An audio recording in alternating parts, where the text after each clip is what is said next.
Os bolsonaristas estão surtando, Carluxo, principalmente com o relógio Patek Philippe de Lula. Isso porque Bolsonaro vendeu um relógio muito semelhante nos Estados Unidos e o dinheiro foi parar na conta do pai do Mauro Cid. De fato, Lula recebeu esse presente na época que era presidente, mas não declarou, ele omitiu esse presente no Tribunal de Contas da União. Mas o objetivo dos bolsonaristas nem é tanto desgastar Lula, mas proteger Bolsonaro, para evitar a caracterização de peculato, porque isso dá cadeia. E mais ainda, tentar proteger Bolsonaro de uma repercussão negativa que possa afetar a imagem dele diante de seus apoiadores. Na minha opinião, não vai dar certo essa estratégia. Bolsonaro vai acabar indo para a prisão por conta desse caso. Mas e na sua opinião, vai dar certo a estratégia? O quanto que esse caso das joias afeta a imagem de Bolsonaro? Eu quero muito saber a sua percepção. Deixe seu like porque eu sei que você curte surtos bolsonaristas e se inscreva no canal. Esse relógio do Lula é um relógio Patek Philippe, avaliado em 80 mil reais. Essas fotos do Lula usando esse relógio já apareceram lá em 2022 e houve uma pequena repercussão naquela época. Esse relógio foi um presente do ex-presidente francês Jacques Chirac, dado a Lula em 2005, em um evento Brasil e França, uma celebração Brasil e França, o Lula recebeu esse presente. Só que depois ele omitiu que havia recebido o presente do presidente francês e pelo fato de ser um relógio valioso, não seria um presente para Lula, mas sim um presente para a presidência da República. Então Lula deveria devolver esse relógio, o que ele não fez, omitindo da relação de presentes do Tribunal de Contas da União lá em 2016. Se existe irregularidade, ao que tudo indica, existe, que Lula pague a multa e se resolva com o Tribunal de Contas da União. Os bolsonaristas recuperaram esse caso, mas não para desgastar o Lula. Isso que precisa ficar muito entendido. O desgaste ao Lula é apenas um subproduto, é uma consequência. O grande objetivo é a proteção do Bolsonaro, porque os advogados do Bolsonaro, e o Carluxo tem propagado essa história aí do Rolex, do relógio do Lula, o que eles querem é evitar que o Bolsonaro se enquadre em peculato. A tipificação do delito é muito importante. O que eles querem é que o Bolsonaro acabe sendo enquadrado em improbidade administrativa. Por quê? Porque peculato dá cadeia. O crime de peculato dá 2 a 12 anos de prisão. Peculato é quando um funcionário público pega bens do Estado. Pode ser o presidente da República ou pode ser um funcionário aí da repartição pública da sua cidade. Já o crime, ou melhor, crime não, o delito de improbidade administrativa não dá prisão. Então é muito importante na estratégia de defesa do Bolsonaro que ele acabe sendo enquadrado, no caso das joias, como improbidade administrativa, para evitar a prisão. Então eles estão usando a imagem do Lula para mostrar, olha, o Lula usava e não foi punido, é um delito administrativo do Lula, vocês vão prender o Bolsonaro, mas vocês não vão prender o Lula também? Então é para tentar constranger o judiciário. Só que, pessoal, todo mundo sabe desse relógio do Lula. Isso virou reportagem, notícia em 2022. A Polícia Federal sabe desse caso do relógio. Sabe, claro que sabe. Lula ainda não se manifestou, não tem que se manifestar mesmo para evitar burburinhos nessa estratégia bolsonarista. Vai ser caracterizado peculato no Bolsonaro. Tanto é que as provas são robustas, o depoimento do Mauro Cid com delação, confissão não vai ser necessário e Bolsonaro e Michele serão sim indiciados por peculato. Eles vão prestar depoimento simultaneamente no próximo dia 31, junto com o Frederico Vassef, o pai do Mauro Cid, Bolsonaro, Michele, uma galera lá.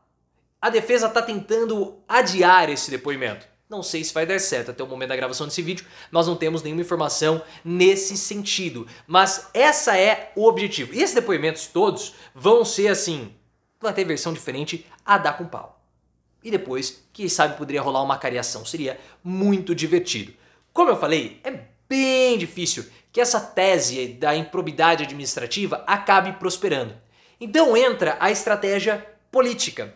Porque os bolsonaristas eles querem usar essa imagem do Lula usando o relógio para mostrar que a lei a respeito, a legislação a respeito desses presentes recebidos do exterior, ela, de autoridades, né, do exterior, é uma lei não muito clara. E, portanto, o Lula está solto e o Bolsonaro não está preso. Logo, o Bolsonaro é um perseguido jurídico porque a lei puniu o Bolsonaro e não puniu o Lula. Esse é também o objetivo político que que a defesa do Bolsonaro está tentando emplacar, já que toda essa noção de perseguição está caindo por terra e a prisão do Bolsonaro está ficando cada vez mais natural e inevitável, algo que já está bastante assimilado pela população brasileira. Por isso que eu falei para vocês também a respeito do silêncio do governo em um vídeo anterior. O Flávio Dino fez uma declaração a respeito da investigação do Bolsonaro, falou que a investigação é isenta, é técnica, é imparcial e ele não tem que falar nada. Ah, mas e a prisão do Bolsonaro? A Polícia Federal está investigando. Ponto, acabou. O governo não pode dar corda para bolsonarista emplacar essa narrativa. Porque a gente viu o que aconteceu com o Haddad quando ele ficou mais relaxado na entrevista que ele teve com o Reinaldo Azevedo. Falou algo que ele não deveria ter falado da forma como falou sobre a Câmara dos Deputados e criou um mal-estar bem grande, que na verdade foi um mal-estar bem pequeno, mas o Arthur Lira hiperdimensionou para conseguir pressionar o governo. Esse foi o resultado daquilo. Então o governo tem que ficar em silêncio, ficar na maciota, porque a narrativa do perseguido, ela tá perdendo força todos os dias e vai ter a pá de cal quando houver a confissão do Mauro Cid. Porque a única coisa que falta é alguém apontando o dedo pro Bolsonaro e falar assim, olha, ele fez, ele mandou, eu apenas cumpri a ordem. E esse caso das joias, do Rolex, é um caso de fácil compreensão por parte da população brasileira. Eu sinceramente não sei o quanto que vai afetar a imagem do Bolsonaro. Eu ainda tenho as minhas dúvidas. Como eu falei, é um caso de fácil compreensão porque uma parte considerável da população brasileira entende política como sendo roubar ou não roubar, combate ou não combate a corrupção. As pessoas não entendem o que é um ato administrativo, como aconteceu com o Bolsonaro na pandemia, mas sabem o que é roubar e vender joias. Mas como o bolsonarismo se transformou numa verdadeira religião, eu não sei o impacto disso de fato na imagem do Bolsonaro. Porque é o primeiro caso real e concreto que nós estamos diante da situação. Ah, mas e as rachadinhas? As rachadinhas eram o Flávio. Não eram o Bolsonaro. Esse caso das joias é diretamente o Bolsonaro.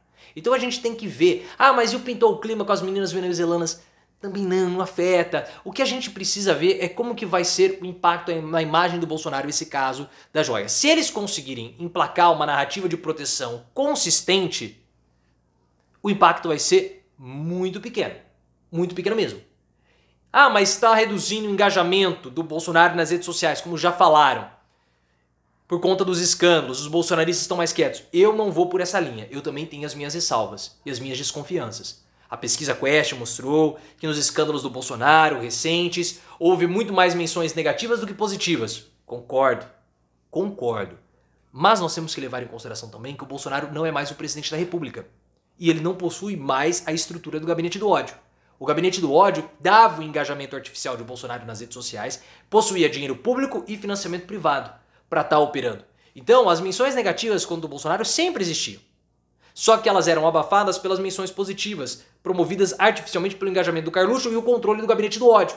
Sem o financiamento, as menções positivas elas voltam para um patamar estável, revelando assim a grande diferença entre os dois.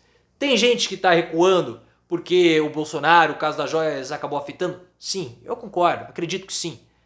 Mas usar esse argumento ou essa variável tem que ter muito, mas muito cuidado. Nós vamos saber se houve ou não impacto a partir das movimentações do PL, o partido do Bolsonaro.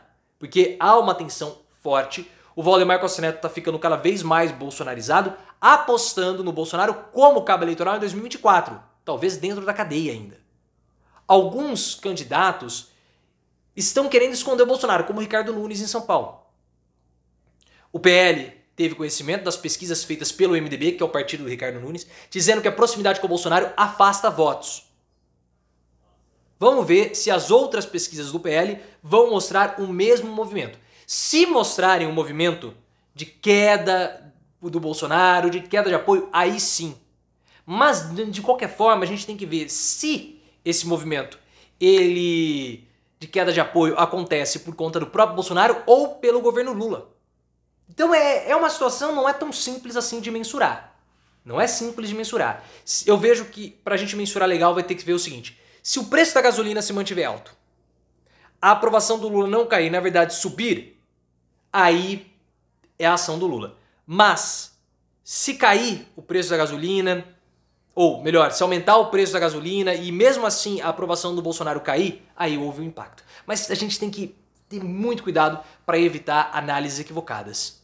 Como que seria a melhor forma de analisar? Coloca aqui nos comentários.